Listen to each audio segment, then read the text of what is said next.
Semoga panjenengan semuanya Allah panjangkan umurnya, umur yang penuh hasanah, penuh barokah, sehat wa'afiyah. Suatu saat pun menutup mata menghadap Allah dalam keadaan yang terbaik, husnul khatimah. Amin, amin, amin ya rabbal alamin. Tidak panjang kalam, mohon izin bertanya, pembahasan tafsir terakhir sampai surat apa nggih, Bapak-bapak, Ibu-ibu? Al-Qari'ah. Sekarang insya Allah surah At-Takatsur. Setelah Al-Qari'ah At-Takatsur. Mungkin bareng-bareng kita baca ta'awud basmalah, lalu baca surat At-Takatsur. 1, 2, 3. A'udzu billahi minasy syaithanir rajim. Bismillahirrahmanirrahim. Alhaakumut takatsur hatta zurtumul maqabir. Kalla sawfa ta'lamun. Thumma kalla sawfa ta'lamun. Kalla law ta'lamuna ilmal yaqin latarawunnal jahim thumma latarawunnaha 'ainal yaqin thumma latus'alunna yawma idzin 'anil na'im. Shadaqallahul azim. Allahumma arhamna wa walidina wa ahlana bil Qur'an. Mudah-mudahan Allah rahmati kita, orang tua kita dan keluarga kita semuanya. Amin. Bapak Ibu yang dirahmati Allah Subhanahu wa taala, sebagai muqaddimah setelah baca tajwid tahsin surah At-Takatsur, mohon izin saya sampaikan beberapa cuilan daripada keutamaan membaca surah At-Takatsur atau mendengarkan surah At-Takatsur. Yang pertama, riwayat Imam Al-Baihaqi rahimahullahu taala dari Ibnu Umar radhiyallahu anhuma, termasuk dari Sayyiduna Jurair Ibnu Abdullah, ada yang membaca Jarir Ibnu Abdullah. Rasul sallallahu alaihi wasallam bertanya, ala yastati'u ahadukum ayyaqra'a alfa ayatin fi kulli yaumin wa lailah?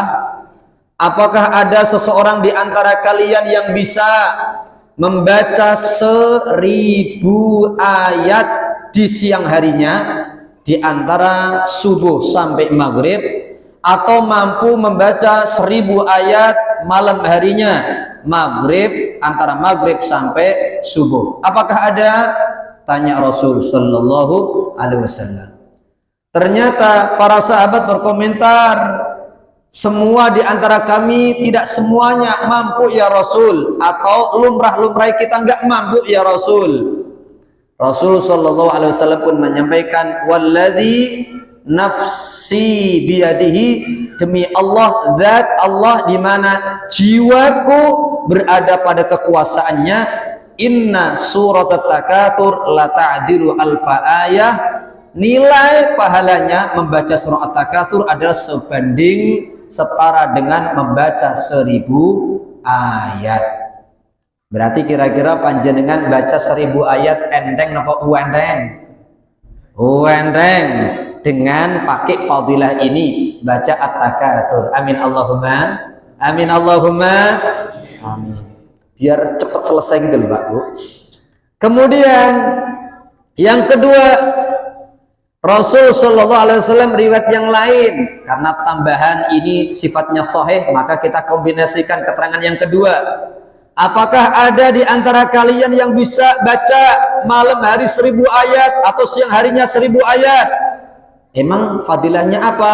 Maka laqiya rabbahu wa huwa dhahikun fi wajhihi, orang itu mati menghadap Allah Subhanahu wa taala dalam keadaan dia dhahik, tersenyum lebar pada wajahnya. Maksudnya piye? Pertama, boleh jadi orang yang mendawamkan baca 1000 ayat malam atau siang harinya mati nih dalam keadaan tersenyum melihat pemandangan surga. Amin Allahumma. Kira-kira husnul atau su'ul khatimah? Husnul khatimah. Atau sebagian alim ulama makna wa huwa dhahikun fi wajhi, maksudnya Gusti Allah tersenyum lebar, yakni apa? Rahmat ridho akan roh orang tersebut. Amin Allahumma. Dengan kata lain, Pak Bu, orang yang biasa membaca at-takasur baik malam maupun siang, di samping mendapatkan nilai pahala 1000 ayat kebaca, yang kedua ada harapan besar, ia menutup mata dalam keadaan husnul khotimah. Paham? Paham? Yang penting mangguk-mangguk. Yang ketiga, jamaah yang dimuliakan Allah Subhanahu wa taala, Rasul pernah bersabda, sanadnya dari Sayyidina Umar ibn al-Khattab radhiyallahu anhu, riwayatnya Imam Al-Baihaqi dalam kitab Asy-Syu'ab. Inni qari'un 'alaikum surat at-takatsur. Sesungguhnya aku hendak membacakan kepada kalian surah at-takatsur loh ya. Kata Nabi. Ternyata apa kelanjutannya? Man baqiya falahul jannah. Sapa wonge kok bisa nangis saat dengar bacaan surah at-takatsur, baginya surga baginya. Ya salam.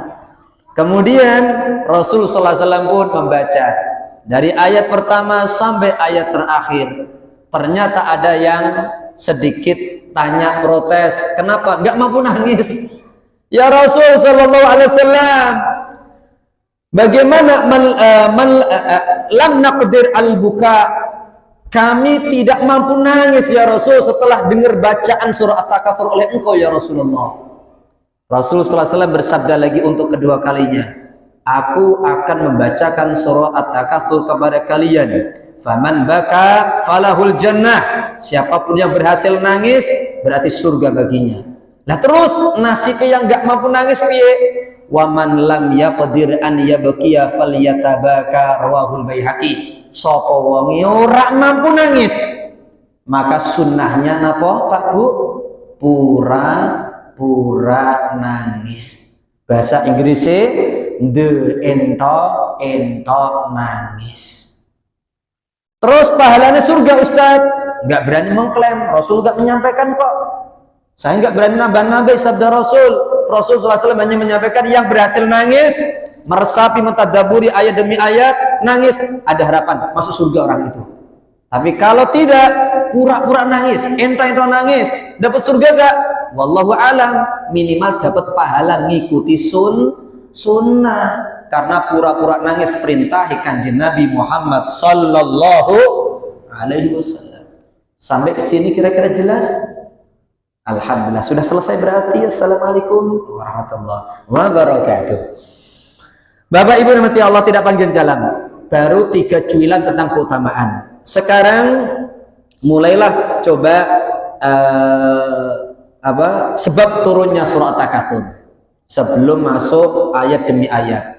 Mudah-mudahan cukuplah sampai jam 9 malam nanti. Pertama, bahwa ada gontok-gontokan, ada sombong-sombongan kalangan Yahudi, dua-duanya kelompok Yahudi. Eteng-etengan, sombong-sombongan masalah apa? Namanya juga takasur, saling unjuk diri dalam hal banyak harta, banyak anak, banyak warga saat itu. Riwayat yang kedua, mereka sahabat Ansor, 2 komplek sama-sama sahabat Ansor, kena yang namanya manusiawi, walaupun sahabat punya sifat takasur. Saat itu disindir, dinasihati dengan turunnya surat ini. Gontok-gontokan masalah, eteng-etengan, unggul masalah apa? Sama harta, jumlah anak, jumlah warga kompleknya. Riwayat yang ketiga adalah sama-sama dzurriyyah keturunan bangsa Quraisy. Yang satu kabilah Bani Abdi Manaf, yang satu lagi kabilah Bani Sahm ibnu Amr ibnu Murrah ibnu Ka'ab. Sama-sama keturunan Quraisy. Dua-duanya eteng-etengan masalah sama, tapi ditambahi. Bukan hanya harta, ternyata imbang kekayaannya. Jumlah anak, jumlah warga, imbang. Ditambah yang keempat, saat itu eteng-etengan, bangga-banggaan, jumlah yang dimuliakan, yang ditokohkan, orang soleh. Nah, ternyata ketika hitung-hitungan, kami punya warga orang-orang soleh, fulan, kiai fulan, katakanlah, yang menang saat itu Bani Abdi Manaf. Lah terus Bani Sahm mau kalah, mau ngalah, menungso punya sifat takasur. Bro, ada apa? Yuk kita ke kuburan. Ngapain ke kuburan? Ayo tah ke kuburan. Ngapain? Ayo bondong-bondong ke kuburan. Yuk kita hitung patok demi patok. Apa namanya patok, Pak? Batu nisan. Itu kuburannya siapa? Orang soleh itu. Keluarga kami loh, Bani Sahm. Itu fulan. Ternyata tokoh-tokoh yang sudah terkubur lebih banyak unggul jumlahnya di pihak kabilah Bani Sahm Ibnu Amr bin Murrah Ibnu Ka'ab. Itu loh sifat eteng-etengan, sifat takasur menyerang baik Bani Abdi Manaf maupun Bani Sahm bin Amr. Sampai akhirnya nggak puas, ingin menang, datang ke kuburan ngitung mayat. Bisa dipahami Bapak Ibu? Sehingga salah satu makna tafsir hatta zurtumul maqabir adalah sesuai sebab turunnya, yaitu kalian benar-benar nggak puas, pengen puas mengunjungi kuburan dan menghitung mayat-mayat yang pernah terkubur. Paham, paham, mangguk-mangguk saja.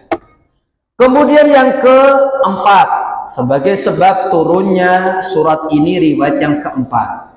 Insya Allah saya nanya, yang nggak bisa jawab push up 100 kali. Riwayatnya dari Sayyiduna Ali bin Abi Thalib karramallahu wajhah wa radhiyallahu ta'ala anhu. Beliau berkata, kunna nasyuk. Kami berarti bukan hanya Sayyidina Ali, tapi para sahabat sempat ragu. Ada keraguan, ada enggak ya azab atau siksa di alam kubur? Manusiawi. Ada sedikit keraguan tentang ono enggak ya di alam kubur, alam barzah ada siksa atau enggak ya? Untuk menjawab dan membuat pelong imannya supaya tidak ada keraguan di dalam hati para sahabat, turunlah alhaakumut takatsur hatta zurtumul maqabir dan seterusnya. Ustaz, lah mana sebagai jawaban keraguan itu? Kalimat yang ketiga dan yang keempat. Kalla, sekali-kali jangan punya sifat takasur, kendalikan sifat takasurmu. Jangan, kalla. Sekali-kali jangan. Saufa ta'lamun. Kamu bakal tahu akibatnya di alam kubur. Itulah maksudnya. Kamu akan tahu akibatnya kalau kamu menuruti terus sifat takasurmu. Dan summa kalla, sekali-kali jangan. Saufa ta'lamun, di akhirat nanti kamu akan tahu akibatnya. Paham, paham, muga-muga paham. Lanjut jemaah. Oke, ini lanjut kopi, mana kopi? Nah ini kopi, Masya Allah. Ustaz, mohon izin, silakan Ustaz. Bismillah. Alhamdulillah. Oke, singkat-singkat saja. Kita mengejar waktu sampai jam 9 insya Allah. Ayat yang pertama coba kita OCI. Alha, telah melalaikan. Apa yang melalaikan? At-takatsur.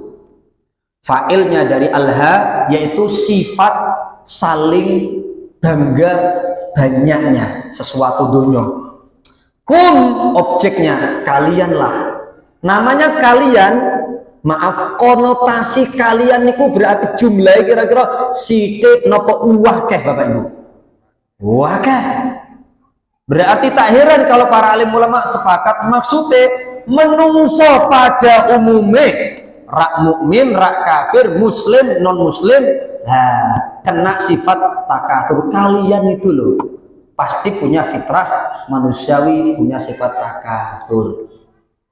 Oke, at-takatsur memang ala wazni tafa'ala yatafa'alu tafa'ulan. Artinya lebih sering adalah antara pura-pura, tapi gak mungkin pura-pura sombong.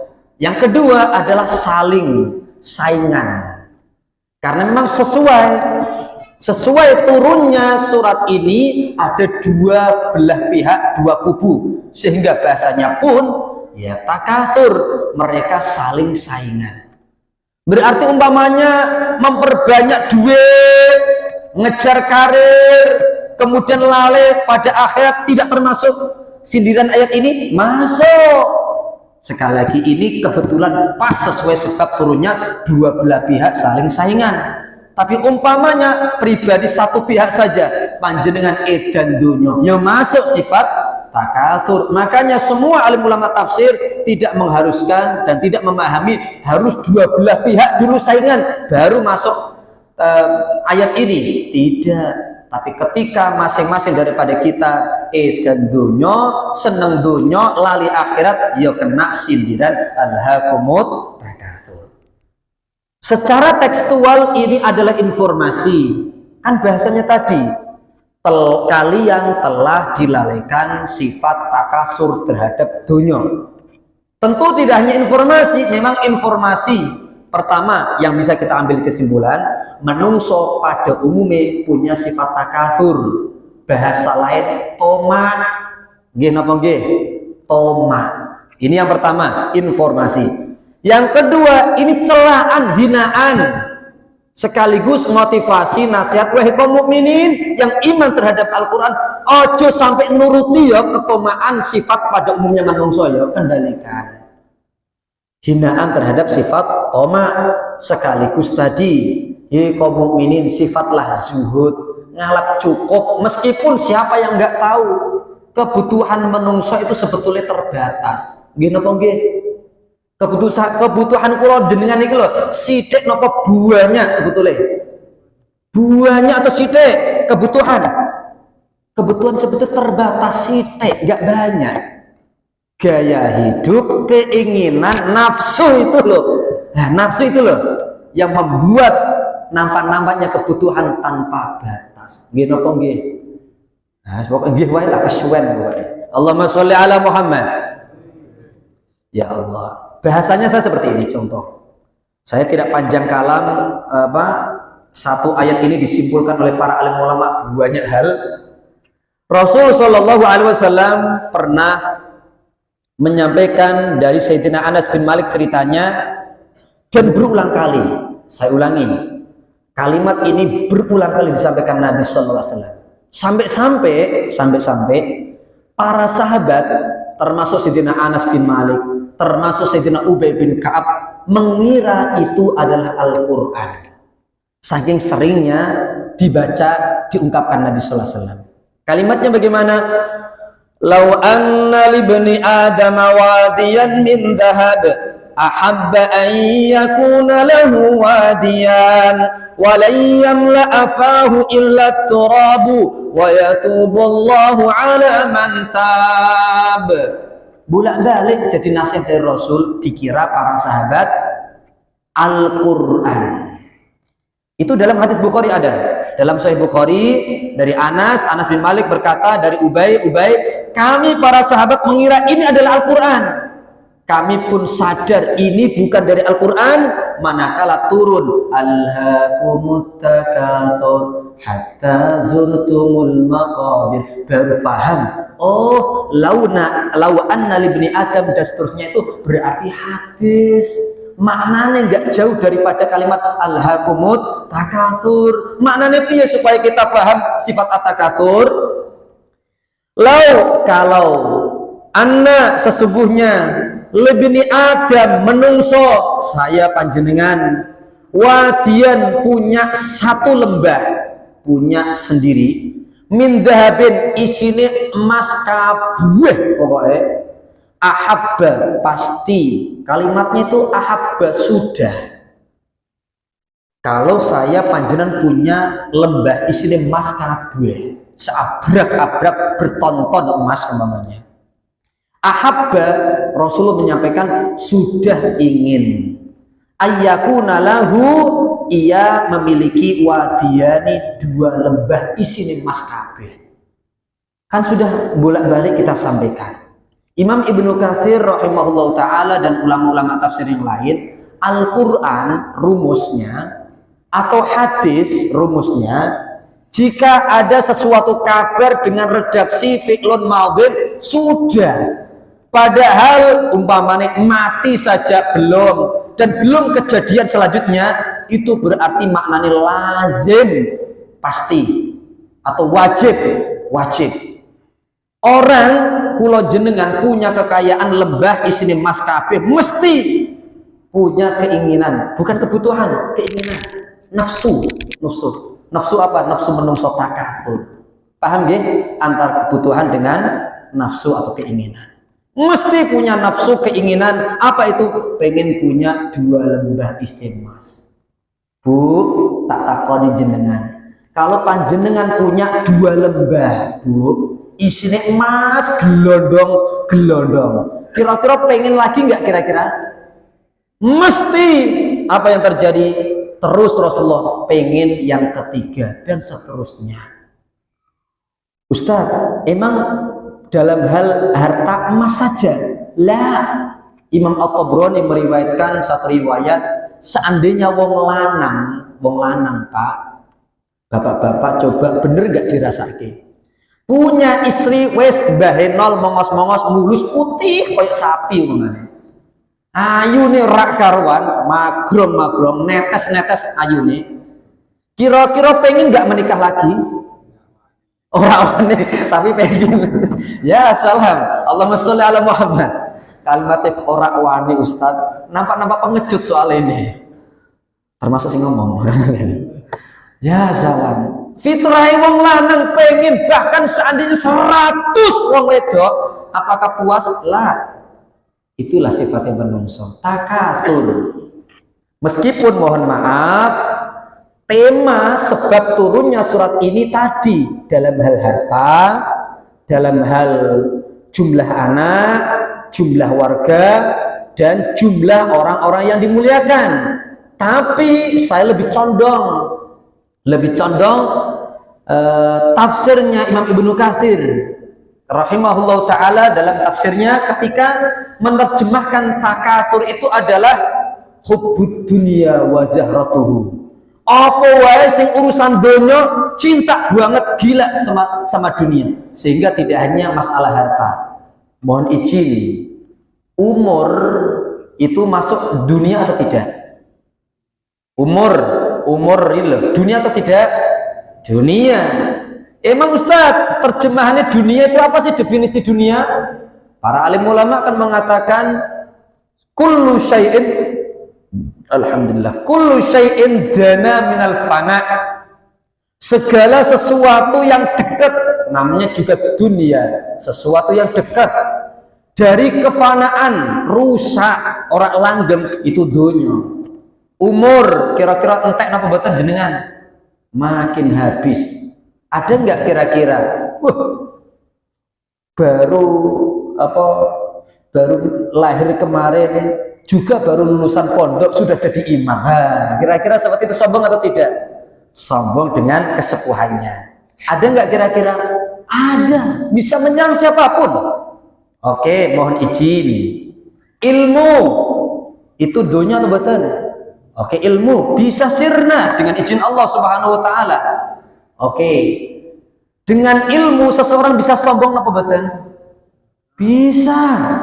Ya salam, sombong agar dilihat sebagai seorang alim, kiai, apalagi kalau sudah alim tapi kebetulan khilaf, dapat nasihat dari alim yang lain, susah dapat nasihat itu. Susah masuk batrul haqqi kalau bahasa hadisnya. Sombongi sundul langit. Kenapa?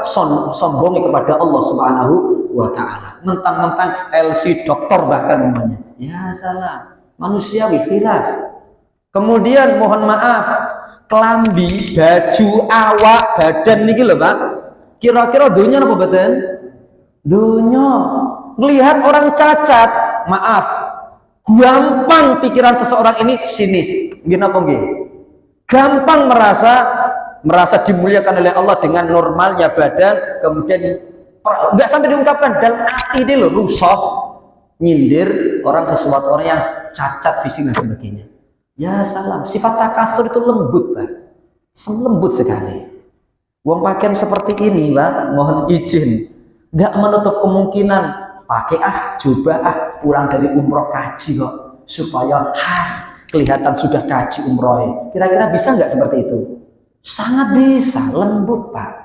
Pakai kacamata niki loh, iki belum tentu ikhlas Pak. Pakai seperti ini agar kelihatan bukan hanya najis, itu manusiawi, udah. Sok-sokan agar kelihatan kutu buku lah gitu loh. Bisa nggak seperti itu? Sangat bisa. Oke, khas walaupun nampak sunnah, sebagian ustadz yang muda-muda pakai tekan, oke lah. Mayoritas alim ulama itu dikatakan sunnah. Rasul kemana-mana sering pakai tekan. Nggak menutup kemungkinan ini loh bisa menjadi sebuah sesuatu yang kesombongan, khas paling sunnah. La haula wala quwata illa billah. Miris, rokok, oke lah, entah makruh terserah panjenengan, entah haram, rokok dunia nopo akhirat dunia. Allahumma Muhammad. Wes pertentangan seperti ini. Nah, wes ini kira-kira menunjukkan apa? Saya nggak nyindir jenengan, hanya melepaskan saja. Cara ngerokok saja bisa menunjukkan ya haula wala quwata illa billah. Walaupun kiai, walaupun ustadz, dari cara gerakannya saja, cara bagaimana ada orang ceramah, ada seorang doa, umpamanya oke lah bahas, nganggap itu bid'ah, tidak bahas ikhtilaf para alim ulama. Cobalah menghargai seseorang yang mimpin doa, mendoakan panjenengan semuanya. Jika tidak ada udzur, jika memang benar-benar hati ini resik, insya Allah, ya Allah, barangkali doa kali ini adalah yang dimustajab oleh Allah Subhanahu wa taala. Ya Allah, aku amini. Apalagi Rasul sallallahu alaihi wasallam pernah menyampaikan seperti ini. Melihat seorang pemuda doa, banyak doanya di dalam Masjid Nabawi, dan Rasul sallallahu alaihi wasallam menyampaikan, ustujibah, orang itu bakal diijabah doanya ketika ia pakai khotam, stempelnya. Sahabat bertanya, apa stempel agar istijabah mustajab doanya di sisi Allah ya Rasulullah? Amin, takmin, amin, amin. Mungkin ada satu orang, dua orang, tapi ketika yang mengamini semuanya, amin, amin, mengamini doanya imam, kira-kira lebih mustajab atau sekedar mustajab? Insya Allah lebih mustajab. Bagikan orang demo, satu dua orang dibandingkan dua remban Gusti Allah, tolong Gusti. Kira-kira lebih yang mustajab mana? Banyak tentunya. Oke lah, saya tidak bahas kesombongan masing-masing. Pasti semuanya punya lembut sifat sombong, Mbak, takasur itu. Tidak bahas ke sana. Berharaplah keberkahan dari berjamaahnya. Kita iya karena na'budu wa iya karena nasta'in. Barangkali oke lah, mungkin ada yang merasa, aku seorang alim, itu nggak fasih, itu doanya Pak Mutahar banyak, nggak fasih. Ya salam, sudah hatiku rusak. Kalau sudah berkata seperti itu dalam hati rusak, itu hati di seorang alim. Oh, alim pun tetap manusiawi. Kemudian udah buang jauh-jauh, ya Allah, saya tidak melihatnya Pak Mutaharahnya. Aku melihatnya barangkali ada di antara makmum yang sedang tobat, ada yang meneteskan air mata. Insya Allah lebih mustajab. Amin Allahumma amin. Mangguk-mangguk tak anggap lebar. Lanjut jamaah. Oke, sampai jam berapa ini? Oh, jam 9. Alhamdulillah. Mohon izin minum lagi jamaah. Bismillah. Alhamdulillahirabbil alamin. Oke, kita lanjut. Rasulullah SAW menyampaikan hadis tadi yang dikira Al-Quran oleh banyak sahabat. Walan yamla'ah, tidak akan pernah penuh fahu, cangkeme, bahasa Inggris itu the cangkem, yakni mulutnya seseorang tidak akan pernah penuh illa turab, kecuali tanah. Maksudnya piye? Ada dua versi, mati kemudian masuk ke kuburan, atau maknanya adalah yaitu pendem, nyatu dengan kuburan, tanah. Nah itu baru yang menghentikan seseorang itu daripada sifat takasur atau toma. Wa yatubullahu ala man taba, Setelah Rasul Shallallahu Alaihi Wasallam menyampaikan, memang fitrah menungso seperti itu. Fitrah menungso ngejar donya orang puas, karir pengen tinggi lagi, di bojo siji pengen lagi, dan seterusnya. Wa yatubullahu ala man tab, dimotivasi, tobatlah hai kaum mukminin. Insyaallah tetap diterima taubatnya oleh Allah Subhanahu wa taala. Rasul Shallallahu Alaihi Wasallam kalau baca surat ini pasti menangis. Banyak kisah sahihnya. Baru ayat pertama diulang lagi oleh Nabi, saking resik hati Nabi Muhammad SAW.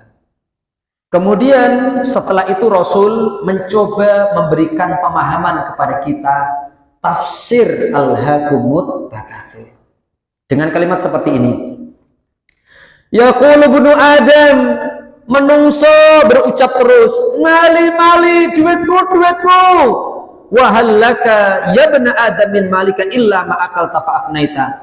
Padahal engkau wahai bani Adam, hei menungso. Rasul nangis sambil menasihati, hei menungso. Mana hartamu kalau bukan hanya 3 saja?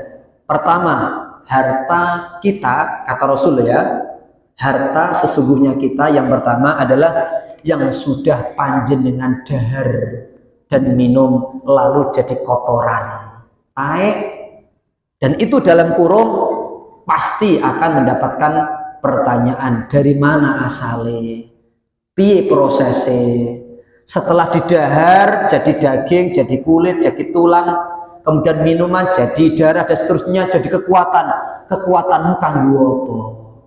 Setiap detik-detiknya akan ditanya oleh Allah. Itu yang pertama.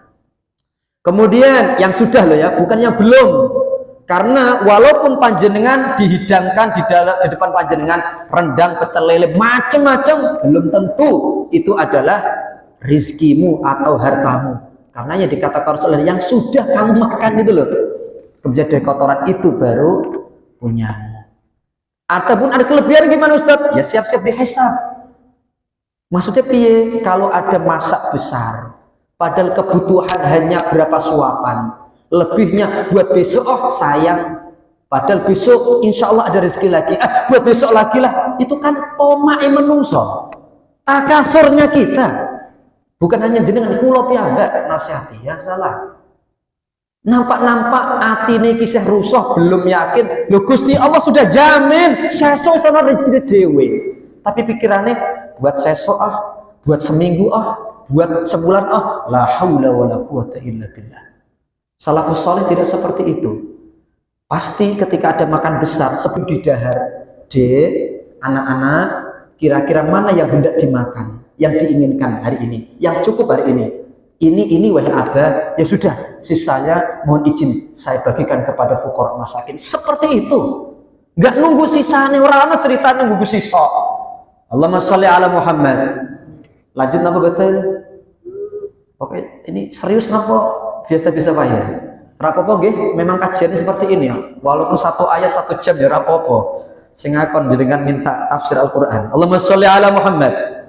Aulabista fa ablaita. Yang kedua adalah yang panjenengan pakai niku lho, pakaian kula. Semua yang kita pakai. Fa ablaita kemudian lusuh, ajur, jadi keset, enggak kepakai lagi. Ya salam, itu pun pasti akan ada pertanyaan. Dari mana asal muasale kok punya pakaian? Halal nopo? Haram. Kalau toh halal tetap akan ditanya, niatmu kanggo apa saat mati ini? Apakah sombong takasur? Ini loh, aku seorang alim, lagi tren ada pakaian fashion. Yuk Pak, kita belanja, padahal sudah ada 1 lemari. Oh nggak cukup Ustaz, bojoku 3 lemari yo. Allahumma sholli ala Muhammad. Bojone orang sana Ustaz, bojone orang sana. Kalau bojone jenengan insya Allah sih ya sama saja. Allahumma sholli ala Muhammad. Ya salam, numpuk terus. Padahal kebutuhan ikut taktil.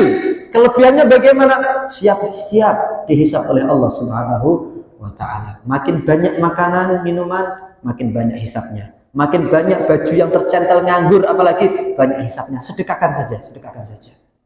Kemudian yang terakhir, yang sebenar-benarnya harta, yang nampak-nampaknya harapan selamat, au tasaddaqta fa amdaita, yang kamu sedekahkan dan berlalu begitu saja. Itu totil harapan terakhir kita. Ya Allah, mudah-mudahan Allah sadarkan hati kita semuanya. Amin Allahumma amin. Ada waktu masih? Oh ya, masih berapa jam supaya tepat? 10 menit, 5 menit. Oh ya, 5 menit deh. Mungkin nanti pertanyaan. Oke, super cepat. Lain waktu lagi dari Abdullah bin Abbas radhiyallahu anhuma. Dalam kitab As-Sa'labi Al-Kasyaf wal Bayan juga ada riwayat Imam As-Sa'labi. Rasul membaca ayat pertama Alhaakumut Takatsur. Lalu Rasul SAW mencoba memahamkan kita pula dengan takatsurul amwal. Sombong memperbanyak bukan hanya pada harta, tapi banyak hal, dunya. Tapi kali ini Rasul mendefinisikan, memperinci kategori menungso punya sifat takasur edan dunya, hubud dunia yang over, ada 3 ciri-cirinya. Saya ulangi, saya panjenengan atine iki termasuk rusuh, terkontaminasi hubud dunia atau tidak, ada 3 perincian Rasulullah SAW. Yang pertama, jam'uha, ngumpulke, yang tadinya agak jauh jaraknya hartanya, tak ambil dikumpul ke di dekat min ghairi haqqiha, padahal bukan haknya. Kalau sampai detik ini belum tobat daripada takasur amwal, apa itu contohnya? Masih suka ngembat hartane wong, punya orang lain, apakah bentuknya harta atau benda atau hak kewenangan. Ini paham ya? Manggut-manggut tak anggap lebar lah pokoknya ya. Yang kedua, wa man'uha min haqqiha. Setelah akeh hartane, pelit, bakhil tingkat internasional, nggak mau bersedekah, zakat mal atau zakat fitrah. Nah itu loh, tipe pasti ati rusuh, terkontaminasi edan dunya. Wes geragapi piyambak, muhasabah masing-masing. Kemudian yang ketiga adalah syadduha fil awiyati, banget atau ekstrim dalam hal nyimpen duit harta. Ora cukup rekening siji, 15 rekening. Berangkas siji ora cukup, 10 berangkas. Semua tempat-tempat yang rumit, yang susah dicari, digoleki oleh bojone panjenengan, pokoknya tempat-tempat nyimpen harta. Luar negeri pun akeh. Ya salam. Deposit sana, deposit sini, deposit sana sini. Nah itu loh contoh tanda-tanda over dunia ini. Kalau saya sih husnudzon, mohon izin jenengan bapak-bapak, alhamdulillah punya istri-istri yang pinter nyari duit, insya Allah. Kemana-mana, simpen di mana-mana, insya Allah tahu semuanya. Alhamdulillah, paham pokoknya manggu-manggu saja. Nambah sedikit saja, Ustadz, oke. Apakah bersyaratkan hartane banyak, donyone banyak yang diambil yang bukan haknya, baru itu kategori edan donya? Nah, walaupun seuprit. Hadis Bukhari Pak Bu, hadis Bukhari. Rasul SAW tahun 7 Hijriah pasca perang Khaybar pulang menuju Madinah. Beliau dilayani sahabat yang namanya Mid'am. Sinten Bapak Ibu? Mid'am. Ingat-ingat cerita sahih ini, Mid'am. Mid'am ini seorang budak, ikut perang juga. Hadiah dari seorang juragan bernama Rifa'ah bin Zaid. Beliau dari kabilah Bani Dubaid. Tengah perjalanan selalu diladeni Mid'am. Singkat cerita, tengah ngeladeni Rasul karena istirahat, bawaan Rasul dijaga beliau, umpamanya butuh pijet dipijeti oleh Mid'am, itu kajian Rasul SAW. Ada panah, wush, kena punggung, tembus jantung, mati di depan kanjeng Nabi SAW dan para sahabat. Para sahabat langsung mengklaim syahid, wong ikut perang, juga ngelayani Rasul. Orang termulia sejagat raya, kurangnya apa? Mati saat itu. Allahu Akbar, Allahu Akbar. Maaf lah hadzal rajul, hadi'an lahu falahul jannah. Allahu Akbar, maha besar Allah. Selamat, orang ini pasti beruntung surga. Ya salam. Rasul geleng-geleng, la. Dia ahli neraka. Tidak mungkin tidak. Kalau Rasul sudah mengklaim ini ahli neraka, pasti atau tidak? Pasti. Adapun kekal di dalam neraka itu urusan Allah Subhanahu wa taala. Jika memang masih punya iman kepada Allah walaupun dalam keadaan masih berbuat khilaf, insya Allah ada harapan. Tapi berapa tahun? Wallahu a'lam di nerakanya. Sebab musababnya apa kanjeng Rasul? Tuh itu Syamlah, sapu tangan, syal, kotak sapu tangan wajah itu loh Pak, yang terkalung pada lehernya. Malam hari tumpukan ghanimah perang Khaybar kan nggak ada emas perak, yang ada adalah kebutuhan-kebutuhan rumah tangga, termasuk sebagian kecil barang-barang perang untuk perang alat perang. Nah ternyata celingu nggak ada yang melihat. Ini kayaknya syal warna merah, cuantik buang ngecah. Diambil, dipakai. Jibril ngasih tahu itu hasil ngembat mutil, bahasa Inggrisnya. Tahu mutil Pak Ge? Mutil ngambil barang sepele. Emang sepele berapa harganya? 2.000, 3.000 gitu loh. Harga 3.000 rupiah. Memastikan wajib masuk neraka orang itu karena belum taubat sesuai hadisnya. Tobat. Ya salah, manusiawi atau tidak? Manusiawi. Jenengan maaf, pernah ngembat atau tidak kira-kira? Pernah ngambil hak orang lain atau tidak? Muhasabah masing-masing. Wes tobat, yuk masing-masing saya tobat, panjenengan tobat. Allahumma sholli ala Muhammad. Sudah datang belum, Ustaz? Belum. Sahabat akhirnya lari ke kemah. Di tengah-tengah mendengar ceramah, langsung bawa sendal jepit. Sepasang sandal jepit. Ya Rasul, hada syirak. Sandal jepit ya Rasul. Ada apa wahai fulan? Semalam aku mutil ya Rasulullah. Mutil. Sahabat manusiawi, takatur. Cuman bedanya apa? Kalau kita dapat ceramah seperti ini, kadang masih mikir-mikir tobatnya. Tapi kalau sahabat, meskipun sudah fitrahnya semua takasur, tapi sekali ada ceramah Al-Quran maupun hadis langsung sami'na wa ata'na, nggak pakai pikir panjang. Apakah ini wajib? Apakah sunnah? Nggak pikir panjang ke sana. Langsung taubatan nasuh. Nah, itulah bedanya kita dengan para sahabat. Allahumma sholli ala Muhammad. Semalam aku mutil ya Rasulullah. Demi Allah, jika engkau tidak kembalikan, sepasang sandal jepit ini akan menjadi berubah api jahanam yang membakar engkau.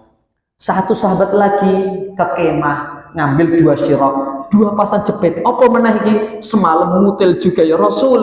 Harganya sandal jepit kan 10.000 Pak, 20.000 susuk malahan. Ternyata kalau engkau tidak mengembalikan, tidak taubat, siap-siap nerakanya Allah. Naudzubillah min dzalik. Mudah-mudahan walaupun bahas 1 ayat saja selama 1 jam membuka wawasan kita, lebih-lebih tambah meresik hati, tambah tunduk sujud kepada Allah Subhanahu wa taala. Amin ya rabbal alamin. Subhanakallahumma wa bihamdika asyhadu an la ilaha illa anta astaghfiruka wa atubu ilaik. Sebelumnya pula saya mohon maaf kalau kesannya ada bahasa-bahasa agak kasar dan memang ustadznya bukan makhluk halus. Alhamdulillah. Wassalamualaikum warahmatullahi wabarakatuh.